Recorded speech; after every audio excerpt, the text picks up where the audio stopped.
அண்மை செய்தி. தமிழ்நாட்டில் சிஏஏவை நடைமுறைப்படுத்த தமிழ்நாடு அரசு ஒருபோதும் அனுமதிக்காது என்று முதலமைச்சர் மு.க.ஸ்டாலின் தெரிவித்துள்ளார். அண்மை செய்தியாக தற்போது நாம் பார்த்துக் கொண்டிருக்கிறோம். இதுகுறித்த முழுவதுமான விவரங்களை வழங்குவதற்காக செய்தியாளர் நந்தினி இணைப்பில் இருக்கிறார். அவரிடம் விவரங்களை கேட்டறியலாம். வணக்கம் நந்தினி, இது குறித்தான விவரங்களை பதிவு பண்ணுங்க.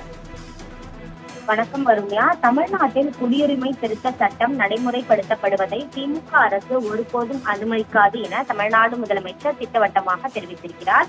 7 நாட்களில் மேற்கு வங்கம் மட்டுமல்லாது இந்தியா முழுவதும் சிஏஏ நடைமுறைப்படுத்தப்படும் என பாஜகவை சார்ந்த மத்திய இணையமைச்சர் ஒருவர் கூறியிருப்பதாகவும், இலங்கை தமிழர்களுக்கும் இஸ்லாமியர்களுக்கும் எதிரான சிஏபி சட்டமானதற்கு முழு முதற் காரணமே நாடாளுமன்றத்தில் அதிமுக ஆதரித்து வாக்களித்ததுதான் எனவும் தமிழ்நாடு முதலமைச்சர் சுட்டிக்காட்டியுள்ளார்.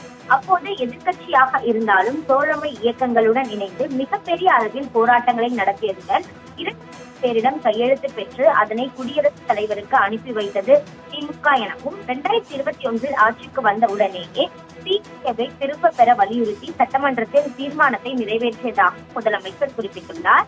தமிழ்நாட்டில் சட்டம் நடைமுறைப்படுத்தப்படுவதை திமுக அரசு ஒருபோதும் அனுமதிக்காது என தெரிவித்துள்ள அவர், மத நல்லிணக்கத்திற்கு எதிரான பாஜக அரசின் நாசகார செயல்களையும் அதற்கு துணை போகும் அதிமுகவின் நயவஞ்சக நாடகங்களையும் நாட்டு மக்கள் பார்த்து கொண்டுதான் இருக்கிறார்கள் எனவும், உறுதியாக சொல்கிறேன், தமிழ்நாட்டில் சிஏஏ கால் வைக்க விடமாட்டோம் எனவும் தமிழ்நாடு முதலமைச்சர் திட்டவட்டமாக தெரிவித்துள்ளது குறிப்பிடத்தக்கது.